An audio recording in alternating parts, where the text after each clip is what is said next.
Kuya, uban lang ta, kuya. Ikaw ramang usari. Sige, uban lang ta, ha? Di ka mo uban ako? Unya, gabi pa man kumuli. Ato lang kas kalula. Si Matoy, unya pa man. Uban lang ta. Ato lang kakalula, ha? Nya na makoy kanon gibilin. Ha? Nya magpalit lang ka kung sa imong gusto, ha? Di ka kalaayon dire. Mo gyud ni nakapait day kay si kuya di mo uban ako. Ako unta siyang paubanon sa akong trabahoan kay ang iya papa wa dire. Unya si Matoy ug si Inday to sa eskwelahan siya ra usa. Dili gyud siya mo uban ako. Dili siya mo uban ako kay kuno dugay kuno kumuli. Laayan daw siya. Ako na lang siya gibilin sa iyang lula.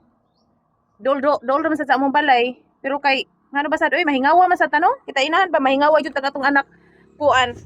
Para dili gyud kita mo'y magbantay. Mao lagi unta na nga manarbaho ta para sa atong mga anak pero mabiyaan pud atong mga anak tungod sa atong trabaho.